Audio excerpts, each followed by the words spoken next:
But I got this fight. Like I said, if Terence Crawford is as smart as I think he is, he's gonna fight him like Floyd Mayweather did, right? Even if he himself doesn't know how he can carry the weight, which I doubt that. He's too smart of a guy. He's gonna know exactly what he's capable of, from being able to dictate pace to being able to carry the weight. He's a very smart guy. He's not stupid. He's not gonna come in here overweight and not knowing that he can or cannot do that against a guy at Canelo's level of talent. So he knows what he's doing. And so if he is smart, he fights him like Floyd Mayweather, makes Canelo come to him, and as he gets in range, counter this motherfucker and fucking turn him every single time for 12 fucking rounds, bro, all day long. It's an easy fight, easy fucking game plan, right? That's all he has to do. He might even do what Floyd did, right? Hit him with something big and step in and make him and bring the pressure to him a little bit, kind of switch it up, make him move on his back foot so he's weary of the next shot that comes. That could even happen. A smaller Floyd Mayweather was doing that to Canelo. So, man, this, like I said, this should be a easy fucking fight, barring two things. Terence Crawford can't carry the weight, or he has a mental fucking breakdown. If those two things, if the mental breakdown doesn't happen and he can carry the weight, this is easy work. I got it like 118, 110 for Terence Crawford, bro. Okay, I'm reloaded.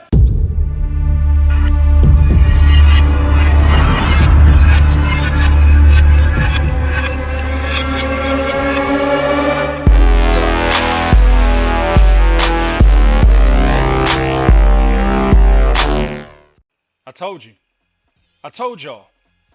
How is it that 2K can come back from a 6-month hiatus to accurately predict this mega fight between Terence Crawford and Canelo Alvarez? How does he do it? I'll explain it to you. Come here. Come on over here, man. Put my arm around your shoulder.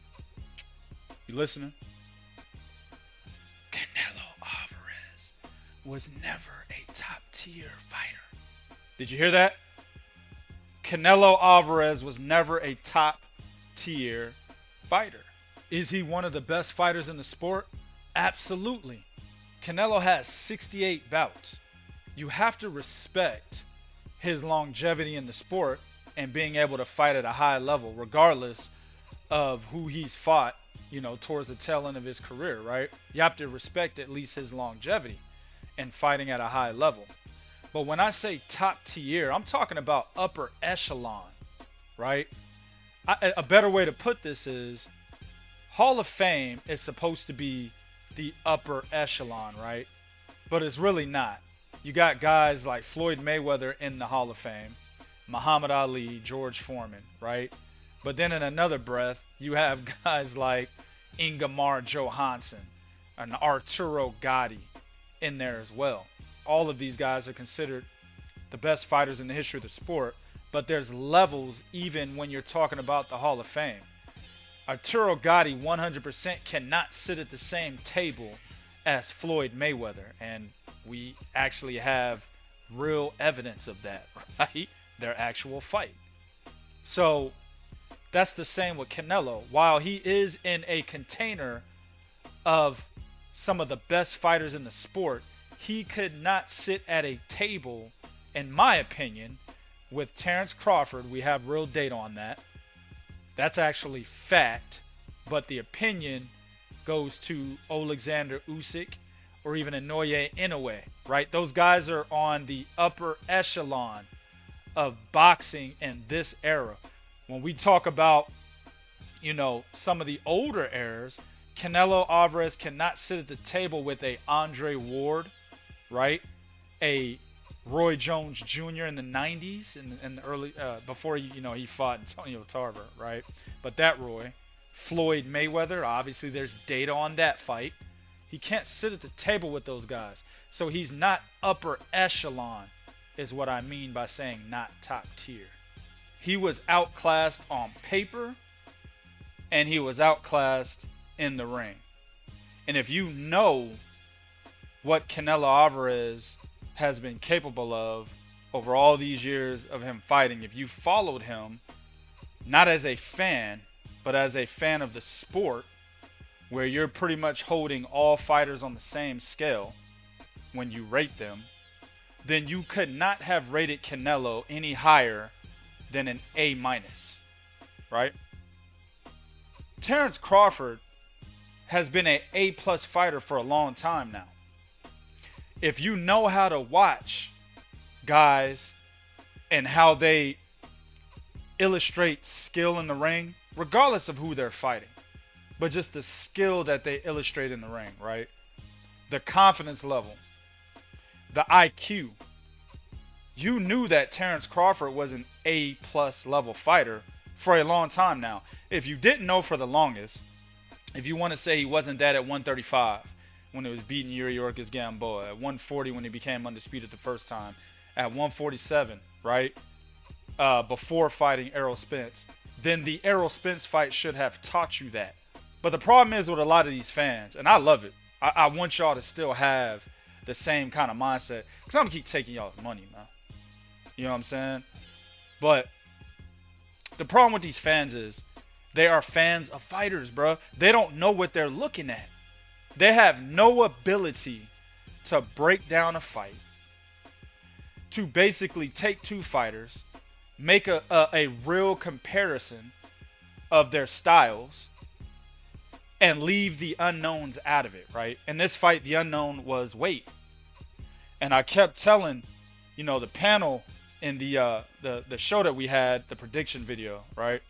I kept telling the panel, yeah, weight is an unknown, but that's not something I'm factoring in here because of Terence Crawford's IQ, right?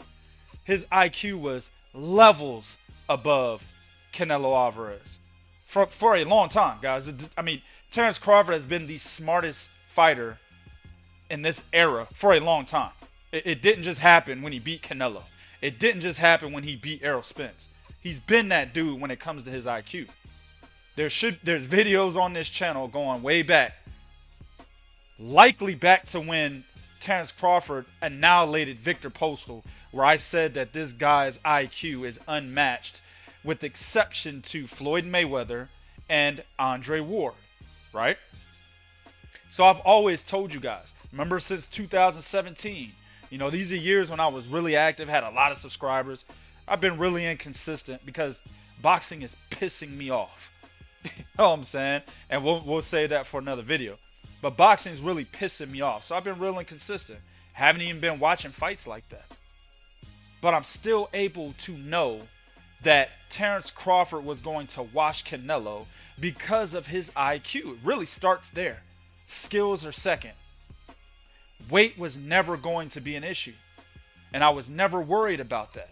It was just an unknown, right? But since he beat Victor Postal, that told me where Terence Crawford would be. And ever since, like I said, I was getting ready to say, from 2017, I had always picked Terence Crawford to beat Errol Spence. I was never one of them dudes that thought Errol Spence was going to beat Terence Crawford. Now, I never said that Terence Crawford was going to dog walk him like he did, right? Beat the piss out of this boy. He beat this boy into retirement. This nigga don't know whether he wants to go with the Dallas shag, a fade, or some fucking dreadlocks right now. He's confused, still confused, 2 years later from the ass whooping he got from Terence Crawford. Still confused. He don't know whether he want to come back, got rid of his trainer. He don't know what he want to do right now. All because of what Terence Crawford did to this nigga in the ring, man. That's how bad he got beat. But I never said that would happen. I always just maintained that Terence Crawford would beat Errol Spence mainly because Terence Crawford had more in his bag than Errol Spence did, plus the IQ.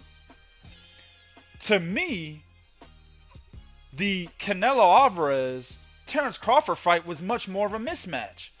As you heard the clip in the beginning of the video, my prediction was 10 rounds to 2. What did 2K score? 10 rounds to 2, man. And I didn't do that just so I could stay in sync with my prediction.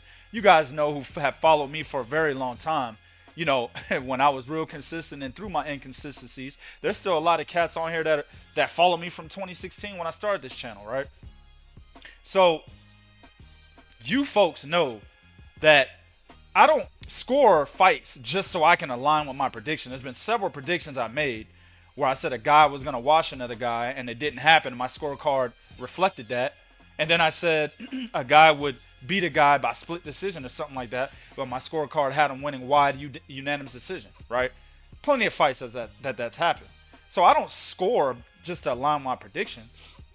But at the end of the day, when I'm watching this fight, bro, I cannot find more than 2 rounds to give Canelo Alvarez. And the reason for all of this is because Canelo, given his resume over the years, right, he's never been an elite level fighter. You cannot rate Canelo higher than an A-. And the scorecards are ridiculous. 116, 112, 115, 113. I think twice. I tuned that shit out after the first one. That's just ridiculous, man. Terence Crawford dominated this fight, but you already know it's that Canelo effect. Same thing with CJ Ross and Floyd Mayweather. Floyd Mayweather won 11 rounds, bro. I gave Canelo 1 round in that fight, but CJ Ross seemed to think it was 114, 114. Stanley Christodoulou in the Austin Trout fight, with Levy Martinez in the Erislandy Lara fight.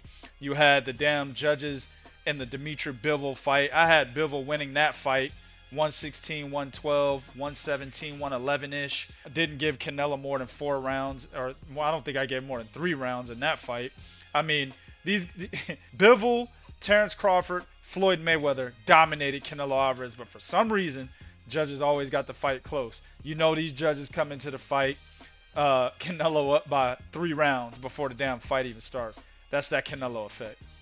Think about the guys that he fought over the years. Hell, a lot of people say that he wasn't in his prime after when he fought Floyd Mayweather. I disagree with that, but I'll give you that. We'll go with that talking point, right? Canelo Alvarez was not in his prime at the same time when he fought Floyd Mayweather, right? He came into his prime after that fight because he learned a lot of things from getting his ass beat by Floyd Mayweather. Okay, we'll give you that. We'll start with that. But look at who he's fought, right? Outside of Gennady Golovkin, you've got Alfredo Angulo, James Kirkland, right? A washed Miguel Cotto, who had already lost to Austin Trout prior. You got Amir Khan, who came up in weight and was actually winning the fight before he got slept, right? Liam Smith. You got Daniel Jacobs, Rocky Fielding. I mean, I'm not gonna go too far into it. We'll stop right there, right? My point in saying all these things is the top level fighters out of those names I just mentioned were Erislandy Lara. Austin Trout was before Floyd Mayweather, but we'll add him to the list, right? I don't think he's a top level fighter, but there's a reason why I'm saying his name, and I'll get to that. But Erislandy Lara, who I also honestly don't think is a top level fighter. I think with Erislandy Lara, he's mastered how to fight from the outside, right? The Cuban style. He's mastered that shit, right? He's not an elite level fighter, but he is a very good fighter, right? You got Gennady Golovkin, who I never thought was an elite level fighter. He was beating on bums until he got to Canelo Alvarez and Daniel Jacobs, I don't think is an elite level fighter, right? You got Daniel Jacobs, Billy Joe Sanders, Caleb Plant. And none of these guys, right? None of these guys prepare you for a Terence Crawford or your performances against him, or at least let me say Canelo's performances against these guys, don't tell me that he would have ever beaten a Crawford, no matter the fucking weight, guys. No matter the weight, right? So, in fighting Erislandy Lara and Austin Trout, he arguably lost those fights. Y'all could disagree if you want. I had Erislandy Lara winning that fight 117-111. Levy Martinez had it 117-111 Canelo, which was atrocious, right? Erislandy Lara dictated the pace of that entire fucking fight. If you didn't have it that wide, at least 115, at the very least, 115-113 Lara. And I don't know how you would have given Canelo 5 rounds in that fight. Lara literally took Canelo to school, showed him what boxing's really all about from the outside in that fight. Austin Trout, the first half of that fight, he was jabbing the shit out of Canelo Alvarez. Back then, Canelo had stone feet, didn't move his head. And he's literally running into that jab. Literally the first half of that fight. I think I gave Canelo maybe 1 or 2 rounds out of that first half of that fight, bro. Then he got the knockdown. I think it was like the 9th round or something like that, right? Made the fight closer. But Trout arguably won that fight. And then you had Stanley Christodoulou who had the fight like 118, 110, something stupid, right? Some stupid scorecard. And that fight was in San Antonio, Texas, which is the mecca of, you know, boxing robberies, right? Chavez, Whitaker. You had even lower tier fights like Brian Vera and Julio Cesar Chavez Jr., where Brian Vera clearly won that, both fights actually, but he was robbed. I mean, San Antonio is the mecca of robberies, right? And that's exactly what happened there in terms of having a scorecard that damn wide in that Trout-Canelo fight. So he arguably lost those 2 fights. Or if you don't want to say he lost, you have to acknowledge that Canelo Alvarez had trouble with those styles, right? Austin Trout is probably a B- level fighter at that time. Even though he beat Miguel Cotto to get that WBA title, which ultimately got him into the Canelo fight, or it got Oscar De La Hoya and Canelo interested in fighting him, right? He was not that great of a fighter. Case in point, when he fought Erislandy Lara after losing to Canelo, he got dusted 120 to 108. I didn't give Austin Trout a fucking round, bro. Right? He got dusted. He was never a top tier fighter in his own right, but he gave Canelo trouble. Erislandy Lara, right, is one of those guys that, you know, is synonymous with robbery. He was robbed in several fights in his career. You know, Paul Williams had the draw with Carlos Molina, right? That was a fight that he should have won. He had the draw with Vanez Martirosyan. He did have a draw with Brian Castano. You know, so this is a guy that the scorecards don't go his way, and in some cases they should have, right? Canelo was another situation. But Erislandy Lara himself, he has lapses in fights, and he even had some lapses in the Canelo fight, and those are the 3 rounds I gave to Canelo. Is when he had lapses. The lapses that Erislandy Lara has in fights, that's where I don't consider him an elite level fighter, right? A good fight to basically measure that in is the fight with Jarrett Hurd. He had a major lapse against Jarrett Hurd, especially in that 12th round where he got knocked down, and I believe that knockdown ended up being the difference in the scorecards. Erislandy Lara, if he was really an elite fighter, he would have dog-walked Jarrett Hurd. Jarrett Hurd was never a good fighter in his own right. Just a lucky one. A very tough dude that was hard to knock the fuck out, bro. But you could beat his ass up the whole fight, and then he would just keep coming and keep coming. Fighters literally got tired of whooping his ass. Literally. You know what I'm saying? They're in the ring, gassed out and winded. Legs not there no more because they were whooping this nigga's ass the whole fight. And then he would just basically keep imposing his will on you, and you would wither and you'd end up losing to him. That was Jarrett Hurd, bro. But Erislandy Lara, if he was an elite level fighter, he wouldn't have been able to weather that storm, and he would have took home the decision, but he couldn't. So with him and his lapses, he's not an elite level fighter, right? And I'm not even gonna mention Dimitri Bivol, right? I mean, he taxed that ass. Pause. If you wanted to fight Canelo Alvarez, and you are a guy that has the style and IQ of Terence Crawford, you would literally watch fights of Dimitri Bivol and Floyd Mayweather. You could even watch Erislandy Lara, right?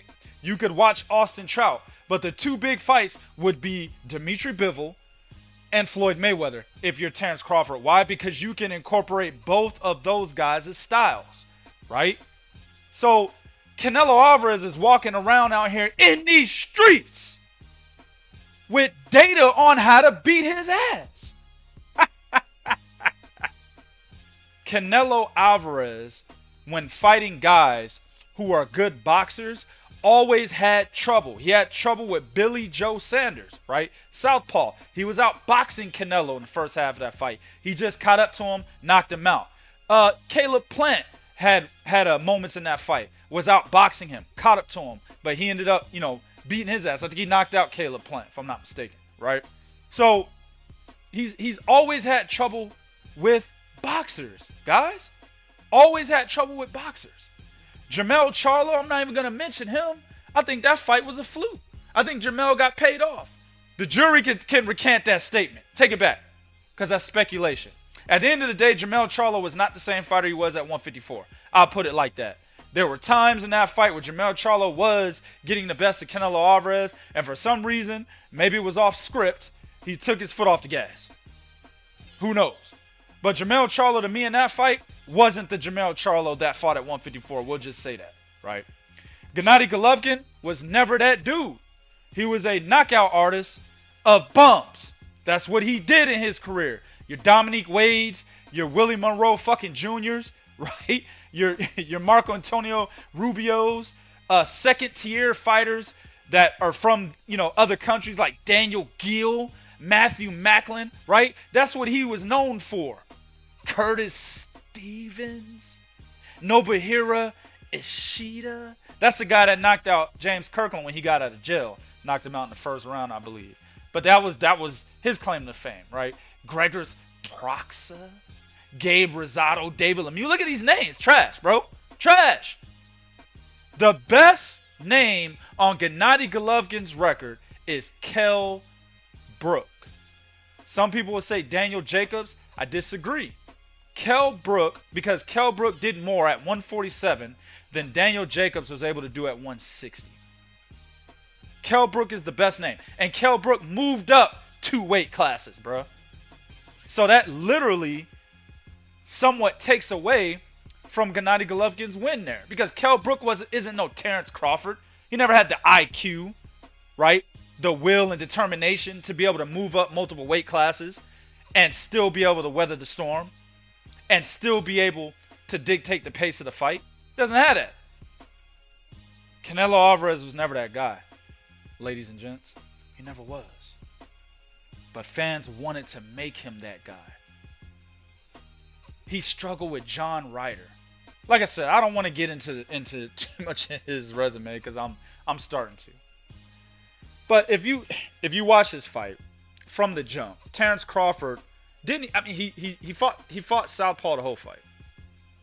Didn't even switch.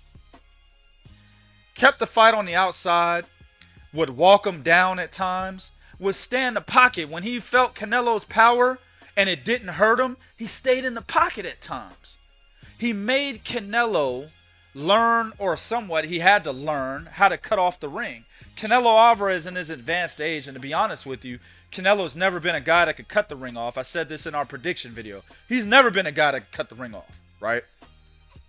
But in his advanced age, he's definitely not cutting the ring off. You saw that shit against William Skull, right? The Cuban fighter that everyone said ran. To me, running is when you turn your back on the opponent and run around the ring. That's running. You using lateral movement or backwards movement and utilizing the ring, that's boxing. Yes, William Skull should have punched more, led more behind his jab. Absolutely, I agree with that. But that's the criticism. He was using more movement than he was his jab and utilizing his ability to box from the outside and be first. That's the criticism. But at the end of the day, you got to criticize Canelo for not cutting off the ring and forcing a fight. He didn't do that. Why? Because he doesn't know how to do it. That was the biggest thing with me in this fight. How's he going to cut off the ring on Terence Crawford if Terence gets in the pocket with Canelo, gets hurt, decides to back out and fight from a distance? How's Canelo going to cut the ring off? Can't. But it didn't really even matter in this situation, right? Because when Crawford did get in the box, he had the best of Canelo. It's punch placement, accuracy, and IQ of when and where to throw a punch, reading your opponent in real time, and being able to adjust real time and picking your point of attack real time. Canelo don't have that kind of IQ that Terence Crawford has. That's why you saw Crawford beating the bigger men in the pocket. On top of the fact that I mentioned in the prediction video, and shout out to my man Zoe, he disagreed. He don't disagree now. But will, heart, and determination, that will and determination to not lose in certain situations, that will and determination to not get knocked the fuck out, right? That will and determination that if you do get caught, you make an adjustment and swear to yourself that your opponent will not get the better of you because you know that you're better than him as a fighter. Terence Crawford has all of that. And it's so strong that Canelo couldn't overcome that. That's why you saw him really getting his ass beat in the pocket in rounds 11 and rounds 12. to the point where Canelo got hit and stopped, backed up, looked at the dude and shook his head like, man, what the fuck is this, man? This dude's an alien. Take the goddamn nickname from Bernard Hopkins and apply it to Terence Crawford, bro. Because the way Terence Crawford looked against Canelo Alvarez, the bigger man by 3 weight classes, this dude can fight well into his fucking 40s if he wants to. Well into his 40s. But this is why Terence Crawford was able to whoop that ass so easily. Because Canelo never really had the IQ against pure boxers, against guys that have elite level IQs, or even not even elite level, guys that had above average IQs. Canelo struggled with boxers with above average IQs. Canelo always struggled with. The proof has always been in the fights. But fans of Canelo Alvarez, not fans of the sport, thought differently. Like I said, weight was never a problem. Terence Crawford told us for many years that he walks around at 180. I gave an example on the prediction video of myself of how I could have fought at a certain weight class, but as an amateur, it was really an amateur tournament that I was in at that time. I was too old to fight Golden Gloves, so it was like amateur tournament that my university was holding, but you still need to get a license to be in it. But I could have fought at a certain weight class, and the trainer was like, nah, man, we want you down at this weight class because your power will carry. That's what they do to these fighters. Terence Crawford showed you that he could have fought at 168 for longer. Back when he beat Errol Spence, right? 2 years ago, he could have came up to 168, maybe a little bit earlier than that, right? He could have been at 168 for 2 to 3 years at this point if he wanted to. He showed you that. Weight was never an issue, but you guys got to know how to look at these fighters. You guys got to be able to ascertain or for you dumb niggas, understand, right, what will, determination, and IQ, and how all of those things can make even an average fighter a good one. Man, y'all tell me what y'all think in the comment sections, man. Appreciate you guys. We out.